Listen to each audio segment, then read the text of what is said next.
Well, good morning. Welcome to Daily Videos with me, Pastor Michelle. Today is Saturday, November 8th, and let's start with prayer. Our Father who art in heaven, hallowed be thy name, thy kingdom come, thy will be done on earth as it is in heaven. Give us this day our daily bread, and forgive us our debts as we forgive our debtors. And lead us not into temptation, but deliver us from evil. For thine is the kingdom, and the power, and the glory forever. Amen. So I hope everyone is doing okay. Let's go back to those personal questions, shall we? So the question is, what's the most embarrassing story from my childhood? Well, this one is hands down the easiest one to answer so far. So when I was a tween, I was like 11, I think, 10 or 11.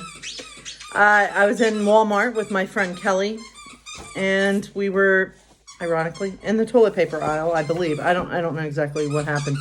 But I remember I started laughing. Sorry, Lemmy's trying to play. Whoa!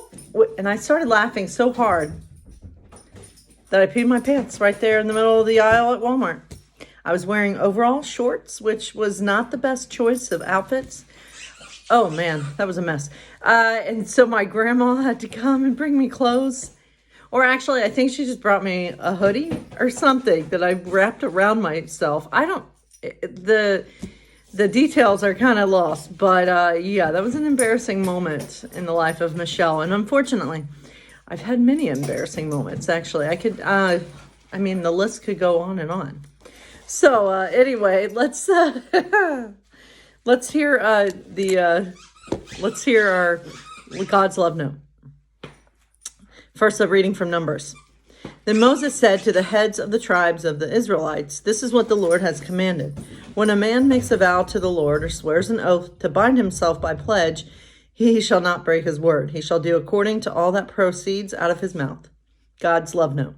When you make a commitment to me, I take that commitment seriously. Another of my children said, "Do not swear, but let your yes be your yes and your no."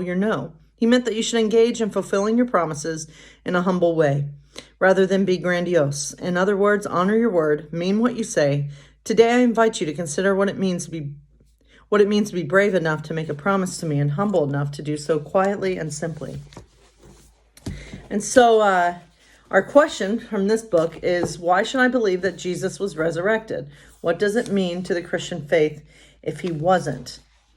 So here's one response. We can look at the resurrection metaphorically. When we have Christ in our lives, the old self is resurrected into the new self.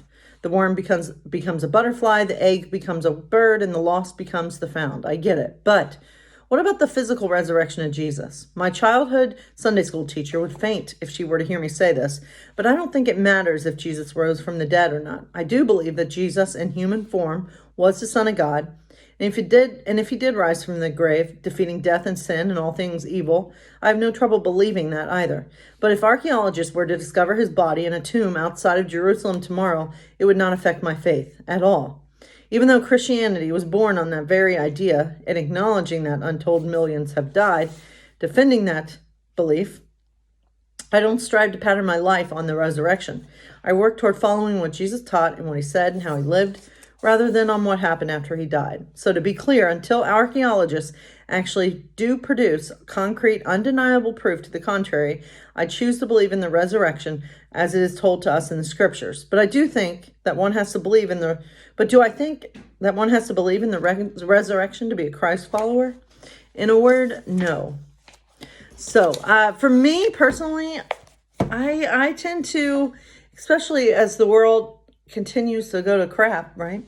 I tend to believe that Jesus did physically resurrect from the dead, and it is part of my faith. It's what holds me, because for me, that story, Jesus' story of dying and facing the darkest hour and then coming through on the other side, that's the foundation of my faith, and it shows that no matter what happens, no matter what life throws at us, even if it's death, death will not have the final victory, and there is hope, even for after death, after life. So that's kind of the basis of my faith. I do believe that there is a place we go after we die where we're united with God and Christ, and and other people in our lives. I don't know exactly what that place looks like. And yeah, maybe it's heaven, but I also truly believe that heaven is a place on earth as well. So even at times when it feels like it's nothing but hell on earth. So anyway, let's get back to catching fire and see what happens. All right. So they're in the training for the quarter quail games. So here's Katniss. She's trying to avoid talking to any of the other tributes. It doesn't work. The crunching hits my ear before I even know he's beside me, and when I turn my head, Finnick or Dare, famous as sea green eyes, are only inches from mine. He pops a sugar cube in his mouth and leans against my horse. Hello, Katniss, he says, as if we've known each other for years, when in fact we've never met. Hello, Finnick, I say just as casually, although I'm feeling uncomfortable at his closeness, especially since he's got so much bare skin exposed. Want a sugar cube? He says, offering his hand, which is piled high. They're supposed to be for the horses, but who cares? They've got years to eat sugar, whereas you and I, well, if we see something sweet, we better grab it quick. Finnick is something of a living legend in Panem since he won the 65th Hunger Games when he was 14. He's still one of the youngest victors. And being from 4, he was a career, so the odds were already in his favor. But what no trainer could claim to have given him was his extraordinary beauty. Tall, athletic, with golden skin and bronze-colored hair and those incredible eyes, while other tributes that year were hard-pressed to get a handful of grain or some matches for a gift. Finnick never wanted for anything, not food or medicine or weapons. It took about a week for his competitors to realize that he was the one to kill. But it was too late. He was already a good fighter with the spears and knives he had found in the cornucopia.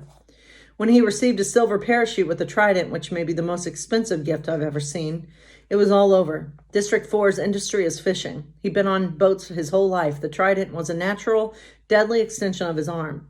He wove a net out of some kind of vine he found, used it to entangle his opponents so he could spear them with the trident, and within a matter of days the crown was his. The citizens of the capital have been drooling over him since.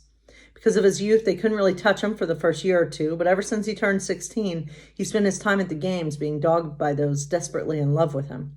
No one retains his favor for long. He can go through 4 or 5 in his annual visit, old or young, lovely or plain, rich or very rich.